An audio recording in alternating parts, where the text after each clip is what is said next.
I know that romantic love brings expectations instantly and feels small, but sometimes when I am shown profound kindness, it gets a little confusing and difficult to stay in that neutral place because profound kindness is being accepted in the name of the person. You see, this profound kindness is actually a universal quality, you can say. You see, profound kindness, universal love, universal being. We are something very expansive in this, no? But then the person comes in and says, "But can it?" But what happens is when I'm shown profound kindness, I take it personally, and I want something out of that, and then it becomes difficult to retain my neutrality. It's almost as though something is making some kind of deal, because the Yes. the the the the strength or the bite or the neediness to have a sense of personal fulfillment is trying to hijack the greater love and to use it for Oh, its own fulfillment, which it can never be fulfilled. You cannot give up the higher thing just to please the lower thing. Actually, move into the higher and feel the love that fills and encompasses everything. But be watchful rather than be too quick to feed and to try and satisfy the personal hunger. Watch out for him because he's a thief, and you're used to his ways. But it's like there's a little bit of attachment, a little bit of neediness that comes with it. It's like a little drug, a little addiction, a little itch that wants that scratch.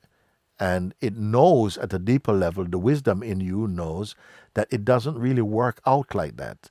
Something is calling for a higher, a higher movement towards the greater love and a more all-encompassing sense of wholeness in yourself. But the small self, as it were, is trying to get to use it to get the kind of satisfaction which it fantasizes will bring it the kind of satisfaction that it projects will be good for itself. So you need to watch and discern that that is a lesser deal. It's a con, really, and it will rob you of a great discovery that is happening in you and transform it into a momentary pleasure which will not last very long. Uh, uh, to fall in love with someone and feel the romance of love is not a negative thing, but when it comes to a choice that is of a higher order, to move more into universal consciousness, to sacrifice that for a temporary state of this high pleasured drive for personal satisfaction has failed us enough times for us to recognize, you know what, I'll leave that for the moment. Let me continue to fulfill my potential or to explore what is being presented to me right now. Let me just continue now. You say, how do I stay in that space of one universal love? Universal love is not going to keep holding your hand as a personal love. It wants to naturally absorb the personal because the personal seems to want to go off on its own. So it will absorb if the personal sense is offered or surrendered to the impersonal one. And I can understand that there can come a sense of fear arising in that because we have a taste for the personal. And in our high and excited madness, we are willing to give up the greatest thing for momentary satisfaction sometimes. Now, that doesn't mean that you're turning your back on the possibility of having a partner, but not now, not at this moment. God is calling you. Come, Lord. Come, darling. Come with me. And you're going, yeah, but can I bring this one because I'm highly attracted to this one? You see, so these are the kind of temptations that wisdom in you makes the higher choice. It's like that.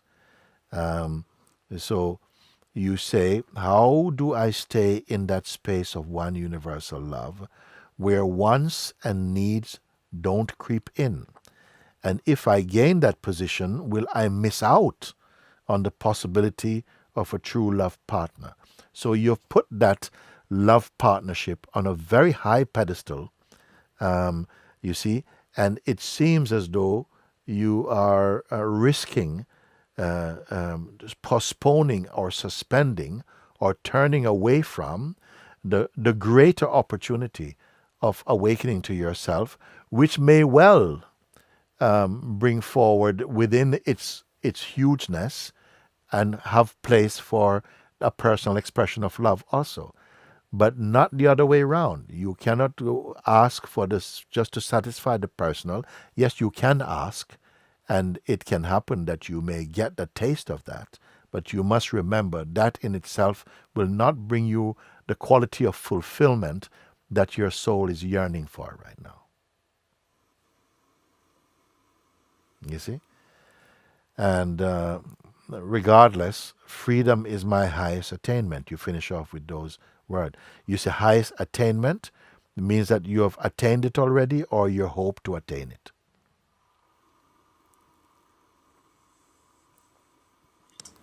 Because as long as you have such a biting urge for something, I'm not dismissing that thing. I'm just saying, make use of it.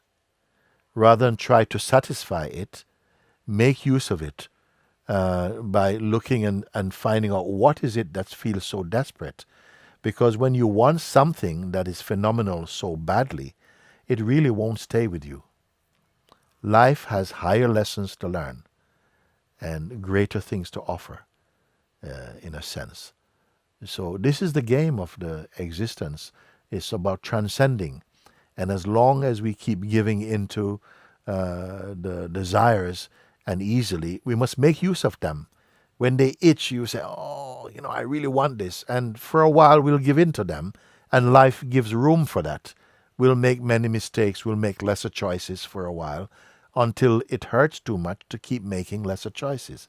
So I cannot tell you, do this. Not for me. I can say that you must be wise enough to make that choice freely for yourself. I can only point to it. I don't judge you on this one. I'm just offering to say beware of this, because what the lesser choice promises, what it cannot fulfill. The greater opportunity fulfills everything. You see? So regardless, you say, freedom is my highest attainment. You mean that you hope because only when you... Huh? It means that's the only thing that matters. But it must matter the most. When a thing matters the most, it comes out on top. When it is shared, we swing from branch to branch. This level of clarity, where one desires something so intensely, and for truth you must desire it intensely, and then it comes alive inside. Otherwise, the mind will still play subtle forms of avoidances and postponements and so on, you see. We know these things. I can only remind you of it. You see, the trick of the mind is to say, but, maybe I'll hold off on the enlightenment until I find a partner, because that's what I want on some level. And then maybe we can both get enlightened together, maybe. But what we find is that often the partner, if one comes like that, it seems much more opposed to your going towards this goal you seem to have. And gradually we weaken in our resolve, because the passions take over from the discernment, you see. That can happen. I've seen it enough also. Can I say Yes. that when I'm in that space of that, just that love, that isness space, I feel like I'm floating. And sometimes, as I say, I come out of that and go into that smaller space of, oh, is this love? Oh, this person's showing me such love, and I'm there because it's comfortable and it's so lovely. And then I don't like it anymore because it's like it's taking me away from that big space. That, Yeah. do you know what I mean? Yes. When the big space is not an enjoyment, but a fact, Oh, you will not leave it. The sense of going and coming will come to an end. It's not going for a higher joy and leaving a lesser joy. It's coming home to yourself,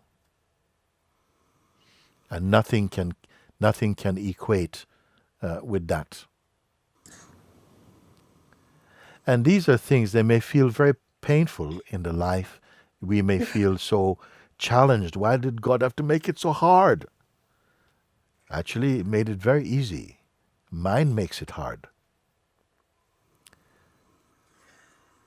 Lower choices, lower desires make it seem very difficult.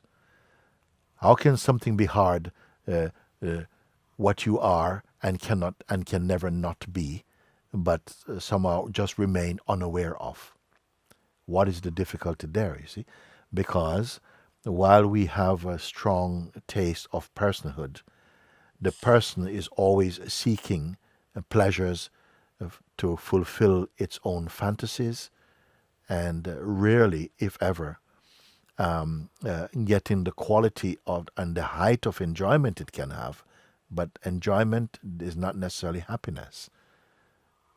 Whereas happiness includes much joy. You see, these things are more strong in the mind than they are in actuality, you see. The mind somehow has been dreaming and developing acute desires and attachments for these states, and feels that it longs to taste the fulfillment of our projections, you see. But it just keeps postponing our opportunity. And sometimes I have to speak strongly and say that as long as we keep feeding the personal self, it's like investing in your next birth almost. I'm sorry, this might sound strong for many of you, but I respect you enough to hold you in a high standing from the quality of the letters and the sense of maturity that I sense from you collectively. And I don't mean just those appearing on the screen in front of me, all of you.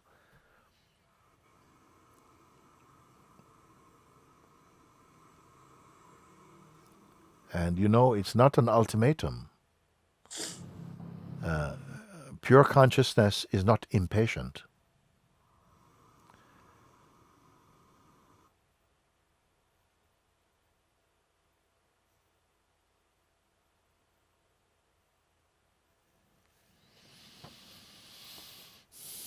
Thank you, Sutara. Please reflect, Sutara. thank you. Thank you, thank you, thank you. Love you.